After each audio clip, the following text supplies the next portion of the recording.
Hello everyone, my name is Cameron and welcome back to the channel.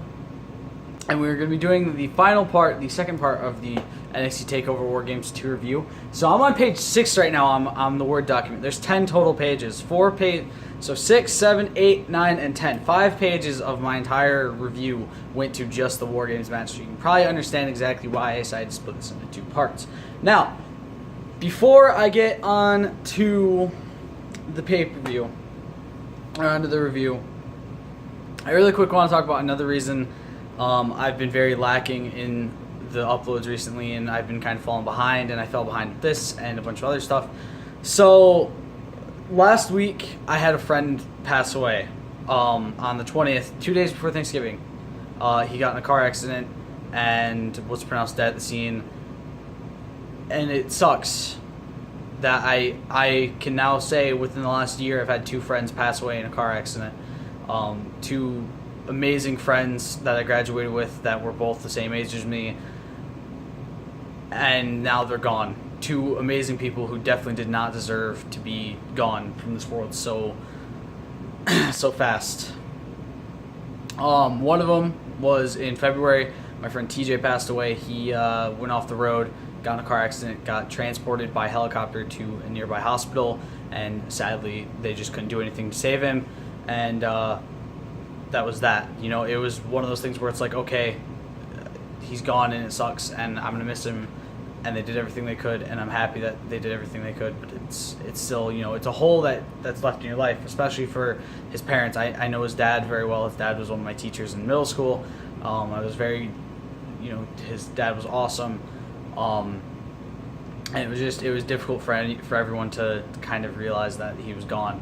And then my friend Max on Tuesday got in a car accident. His was a lot less.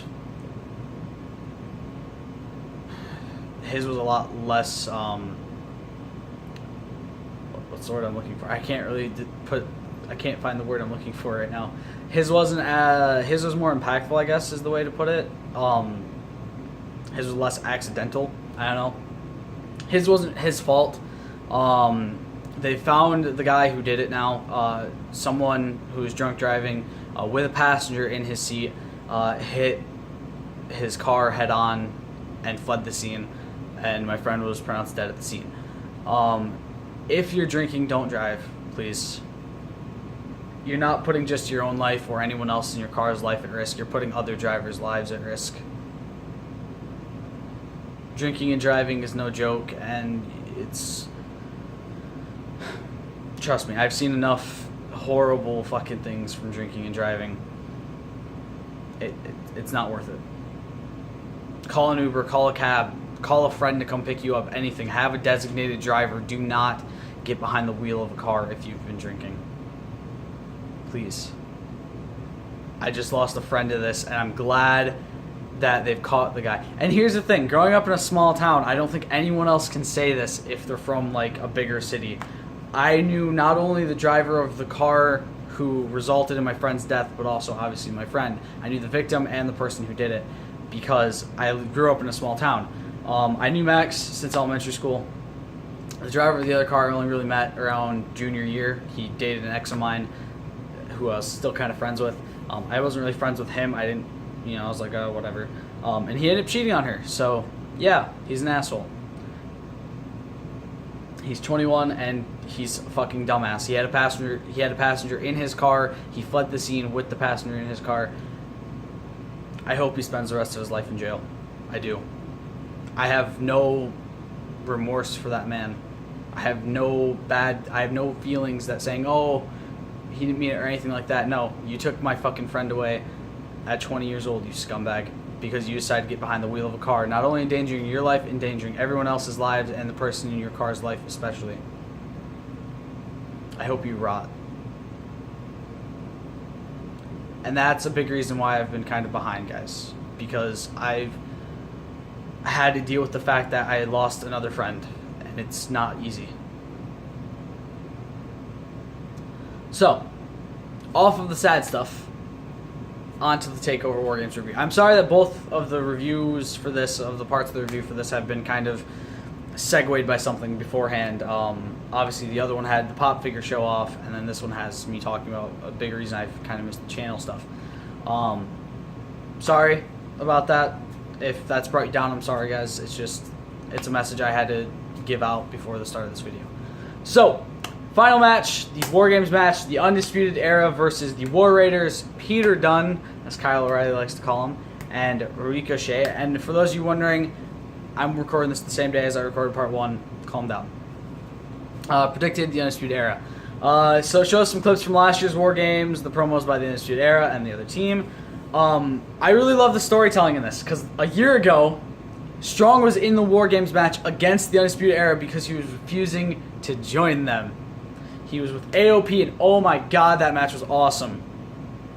He was with AOP, tag teaming with AOP against the Undisputed Era and Sanity.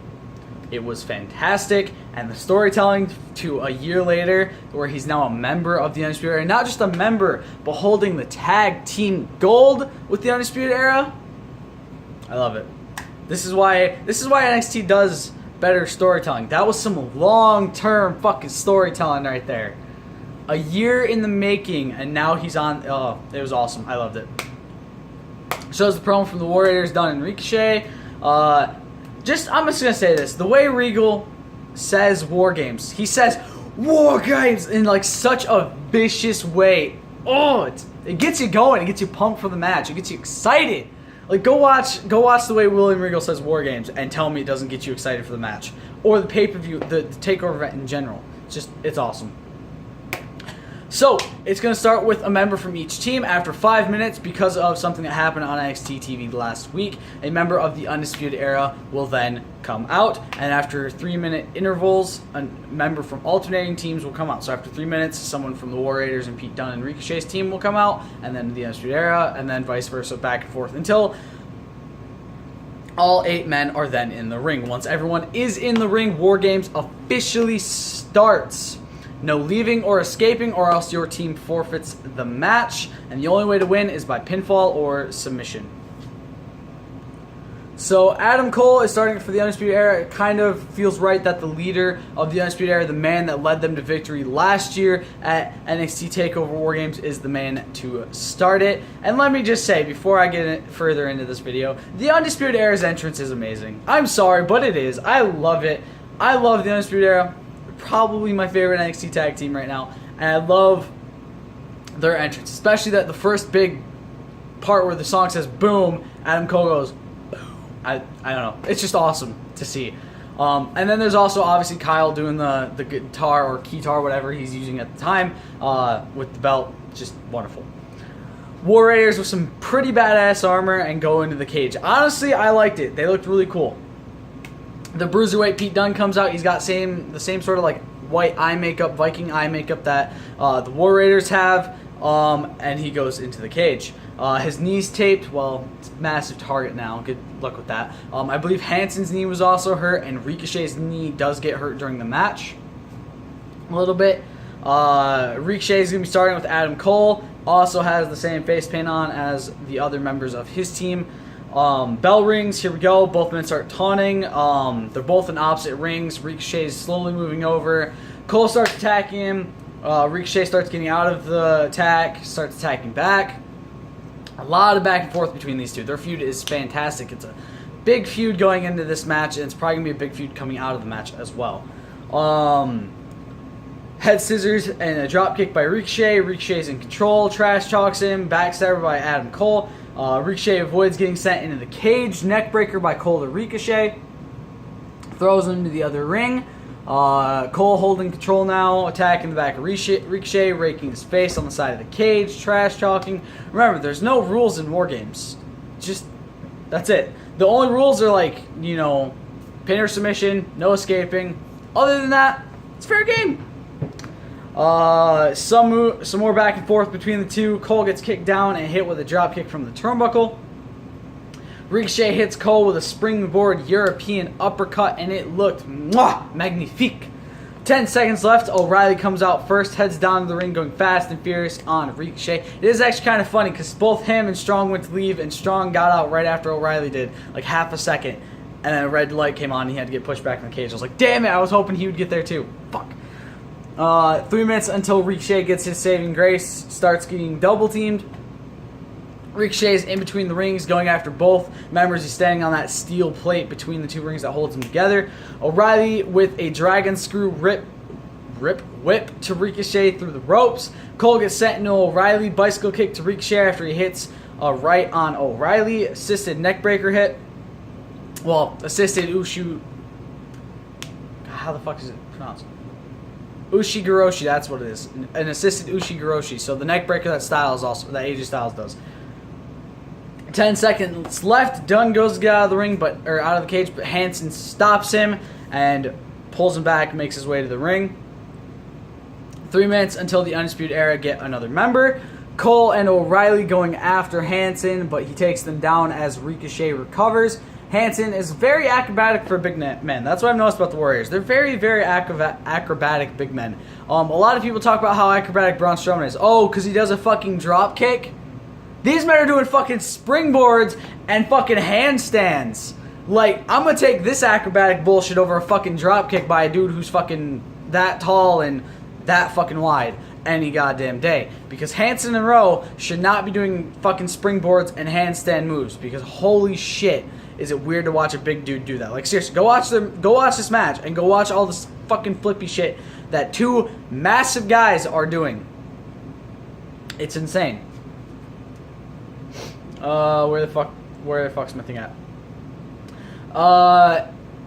Attacking the Undisputed Era in opposite corners, throws O'Reilly into Cole. He honestly sounds kind of tired and hits a Bronco Buster on both of them. Like, he's breathing really heavily because he's running between two corners of rings, back and forth, attacking two different men in the corners. It was kind of like tiring himself out. I was like, what are you doing, dude?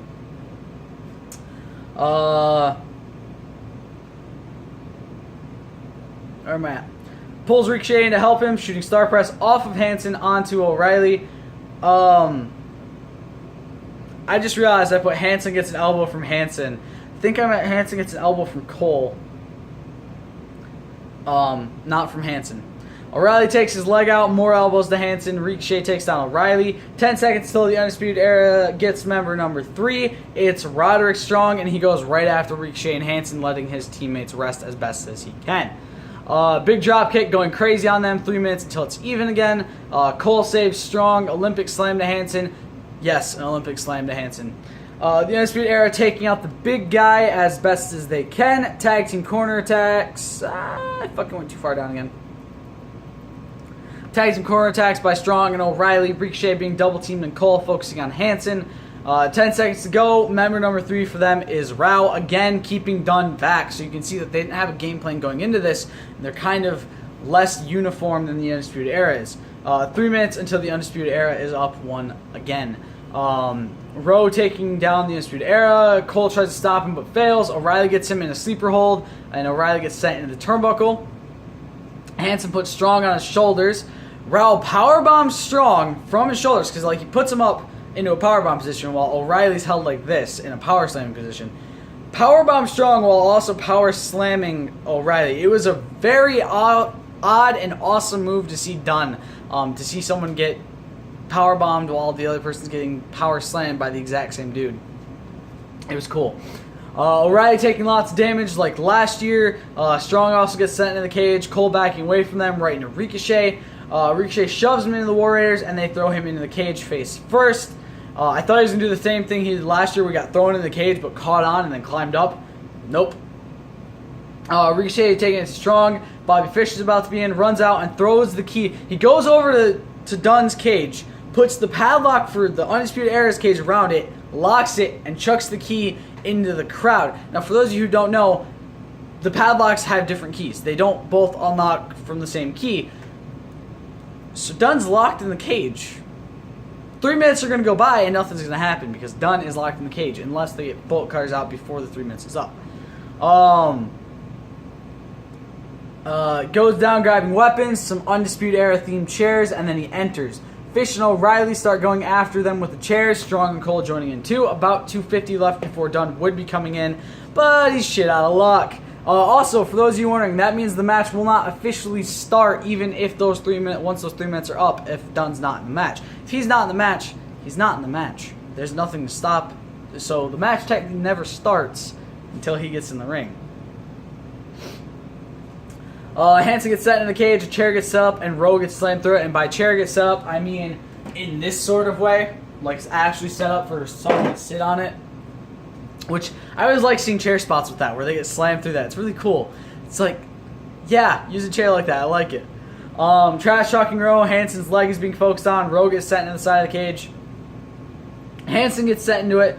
Timer's finishing up to nothing. It's much like the Slapsgiving episode of How I Met Your Mother, where Barney, basically where Lily doesn't want Marshall to ruin Thanksgiving by slapping Barney. So he fucking taunts and taunts and taunts Marshall with the timer until Lily at the end of the timer basically says, you can slap him, like right before the timer goes off. He's like, what? And Barney's like, wait, what? And then as soon as the timer goes off, Marshall just, boom, slaps him really hard. I love How I Met Your Mother. It's a very good show. Hanson gets set into the side of the cage. Dunn gets stuck in because the keys are different, even though they unlock the padlock for his cage. Dunn is very pissed off. Ricochet is being destroyed as well as Hanson and Rao. He's trying his best to destroy the padlock to get out.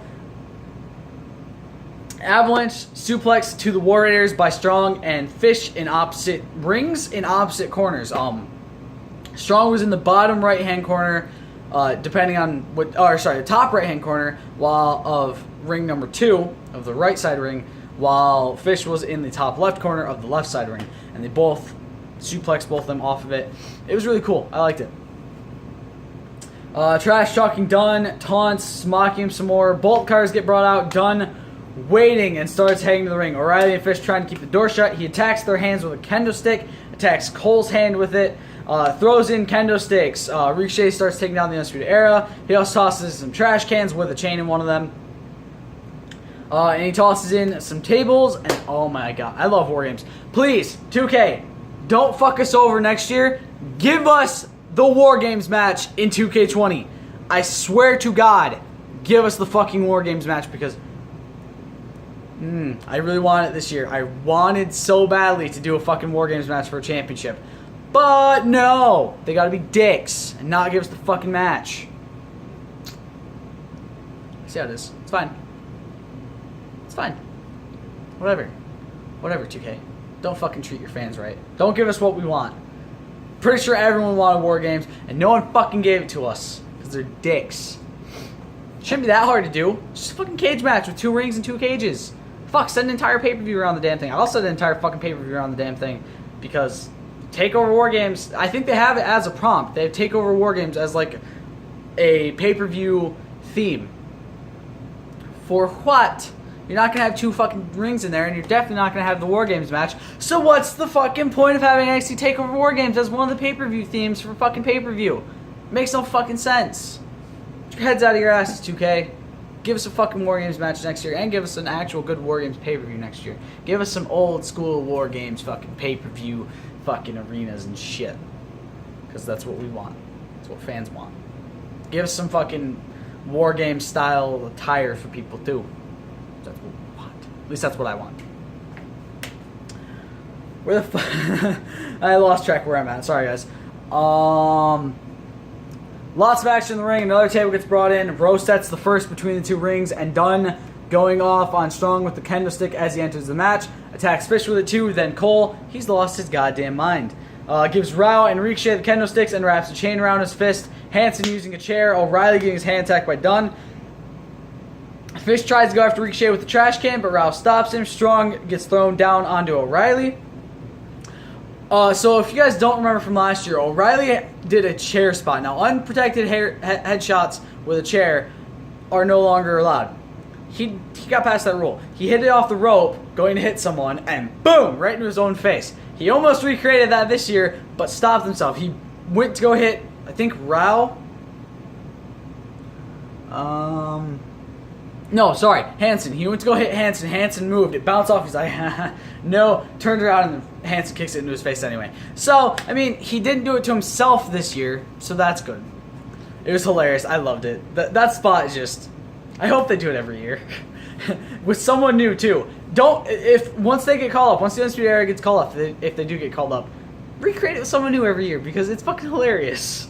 You can change it up a million times. Or just have him do that in more matches. I think it'd be cool if the Undisputed Era got up to the main roster and they called out, like, let's say, who could they call out? Fuck. Who could they call out and it makes sense? I mean, I guess they could call out the Usos and the New Day. Have those two teams go up against the Undisputed Era. And they call them out. Like, they go on SmackDown, they call them out, and they say, we challenge you to War Games. I think it'd be really cool. I think it'd be really cool if that's how War Games got brought up to the main roster. And then they finally fucking themed a main roster pay-per-view around it. Not saying that NXT doesn't deserve it as a takeover event. Or maybe they just have the War Games match at a pay-per-view and not have it actually be War Games. Just have it like Hell in a Cell or some no, probably not Hell in a Cell. Can't be Elimination Chamber either. SummerSlam, Survivor Series, something like that, I guess. I don't know. Continuing. Cole being double teamed by the War Raiders. Hanson slammed into him while he has a trash can on his head. The War Raiders using some more team slamming, like one of them slamming the other onto someone. It was really weird. More tandem offense to O'Reilly and Strong. Pin gets broken up by Fish. Cole tosses a trash can into Hanson's face to stop the tag move. O'Reilly and Fish tag teaming Raw. Strong going to attack Ricochet. Dunn surrounded by the Undisputed Era. Crowd chants for the tables to be used. He gets through the four of them. Dunn fucking beats off, or not beats off. Wow, fends off, I should say, because beats off is a very different thing. Fends off all four members of the Undisputed Era. Actually, fucking fights them off and gets out of them, gets away from them.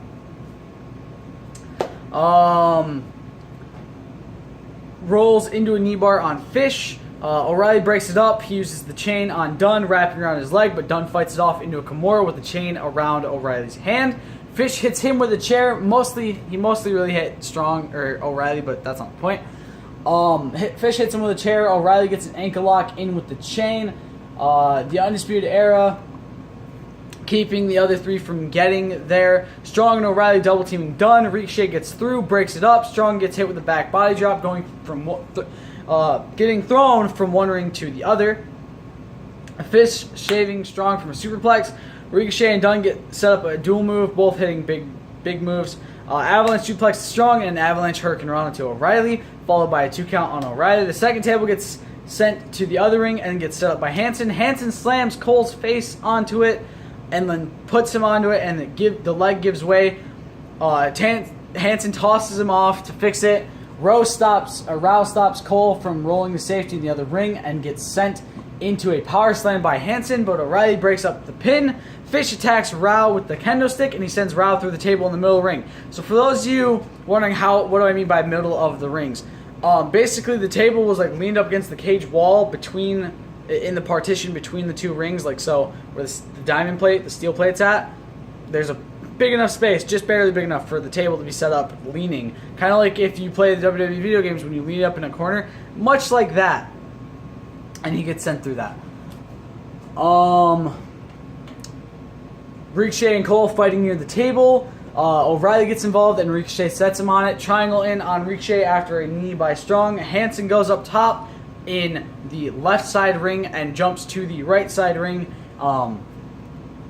going through the table, but Strong breaks it up, and Adam Cole is still in the tree of woe. So he just kind of got put in the tree of woe at one point, and he just stayed there for a while. It was really hilarious.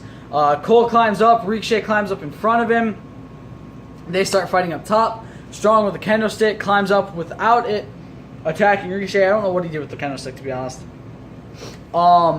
They try to push Ricochet down, but Strong gets caught up on the rope because of Dunn. And by caught up on the rope, if I ever say caught up on the rope, it typically means someone got caught in the middle of their legs, otherwise known as getting it right in the nuts, on the rope. That's typically what I mean by caught up in the rope.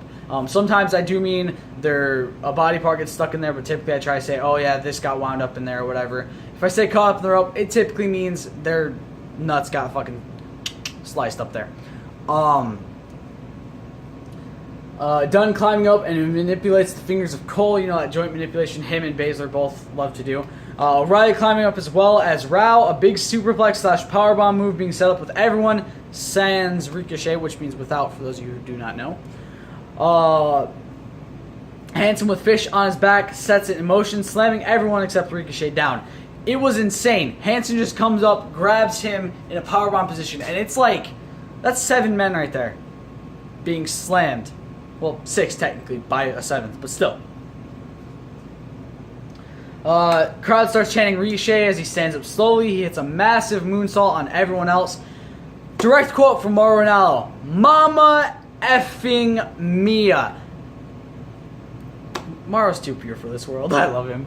The Undisputed Era in one ring, Dunn/Ricochet and the War Raiders in the other. They all slowly move to the middle, face to face between the 2 rings as everyone goes crazy on each other. So there's been a meme going around since this was around Thanksgiving of like a Thanksgiving feast set up between the 2 rings with them all on this, and this is where that meme comes from, with the Undisputed Era on the right side and Dunn, Ricochet, and the War Raiders on the left side, all kind of just staring off across at each other. That's where this comes from, for those of you who are wondering. But then they all go under the ropes and meet each other in the middle on the partition. Rao taking it to Fish. Hanson and Rowe hit Fallout. O'Reilly stops the pin. Strong takes down Rao. Hanson stops her momentum with a handspring double elbow.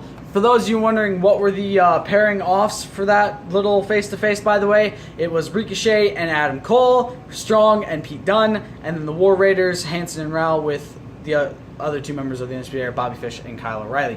It kind of broke down that way, and I like that it broke down that way. It makes the most sense for it to break down that way, because the feuds going into this were kind of Fish and O'Reilly against the Warriors, technically, because they're more of the tag team 2 people in this.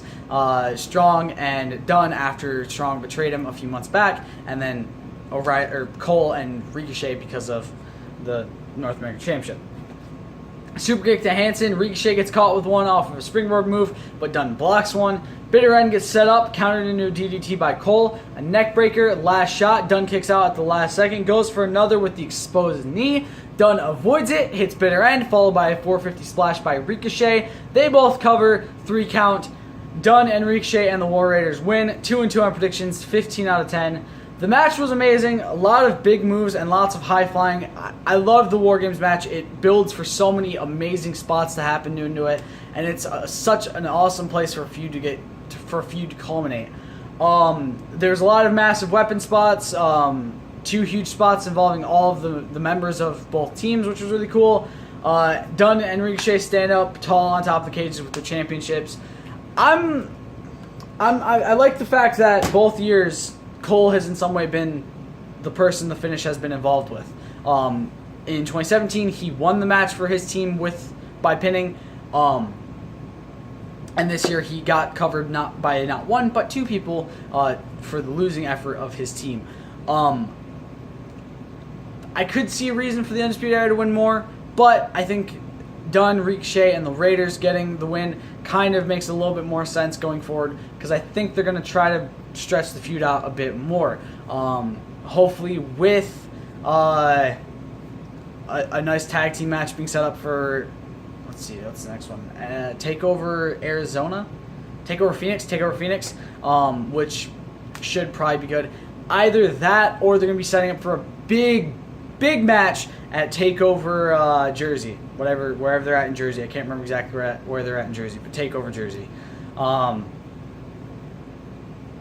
So yeah, I'm excited for this feud between technically the 8 men. Obviously, it breaks down a little bit differently than that, but still. I hope you guys enjoyed. I will see you all in the next one. Stay golden.